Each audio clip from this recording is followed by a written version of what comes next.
Le travail est-il un droit? Thèse. Tout homme a le droit de subvenir à ses besoins vitaux et de participer à la production collective. Antithèse. Seule la limitation de la durée du travail est un droit. Le travail lui-même n'est qu'une obligation, voire une contrainte. Thèse. Le travail est un des droits de l'homme. En effet, tout homme doit pouvoir, par son activité, non seulement assurer sa subsistance et celle de sa famille, mais encore s'élever à la conscience de soi, grâce à l'action libératrice du travail. Premier argument, j'ai le droit de gagner ma vie. L'activité laborieuse est indispensable pour vivre. À quelques exceptions près, l'homme doit travailler pour satisfaire ses besoins matériels. Le travail est donc, au moins, un droit indirect, dans la mesure où nul ne peut contester le droit à une vie d'homme libre que seul permet le travail. Deuxième argument, le travail fait partie des droits de l'homme.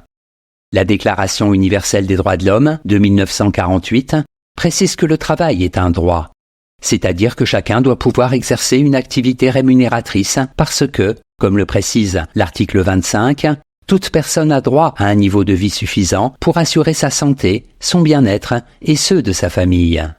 De plus, la propriété est un droit inviolable et sacré, et elle est le fruit normal du travail. Troisième argument, le droit au travail, c'est le droit d'exister. Le travailleur est en droit d'attendre du travail plus qu'une simple satisfaction de ses besoins. En effet, c'est par le travail que la conscience de soi peut se former. L'emploi n'est pas seulement le moyen d'assurer sa subsistance. C'est aussi ce qui permet d'être un membre actif de la société. Ainsi défini, le travail est alors un droit essentiel, puisqu'il est constitutif de la réalité humaine. En bref, tout homme est en droit de considérer que la société dont il fait partie doit lui permettre de travailler.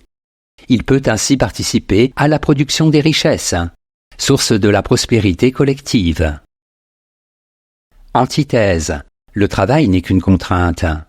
En effet, avant d'être vécu comme une activité libératrice ou plaisante, le travail apparaît originairement et essentiellement comme une contrainte. L'homme ne s'y soumet que par nécessité. Premier argument, le travail est une malédiction. Tâche pénible et lourde. Le travail apparaît comme une peine, une servitude, voire une malédiction. Tu gagneras ton pain à la sueur de ton front, est-il dit dans la Genèse. Cet impératif est lié au châtiment du péché originel, auquel fait écho le regret d'un paradis perdu. Le travail, c'est la part maudite de la condition humaine, une corvée d'autant plus pénible qu'elle est nécessaire au maintien de la vie.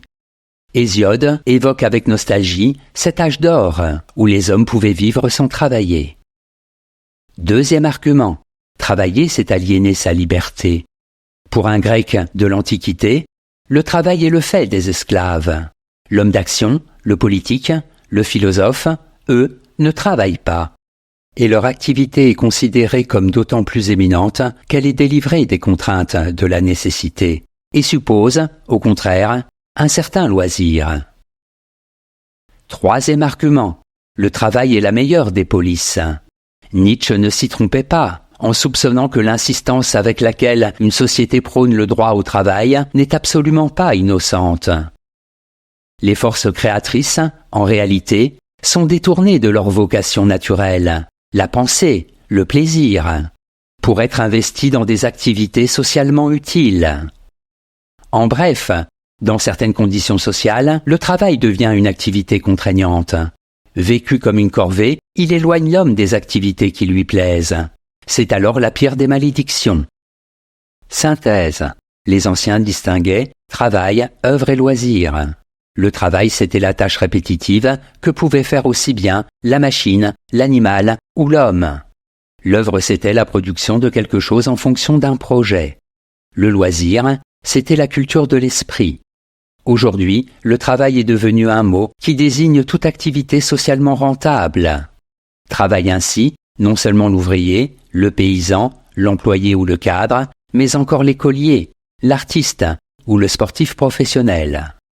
Cet écrasement des activités sous une même étiquette rend le débat sur un droit au travail d'autant plus difficile que, concrètement, le travail c'est l'emploi. Aussi, il serait bon de dire que la formule recouvre deux droits différents.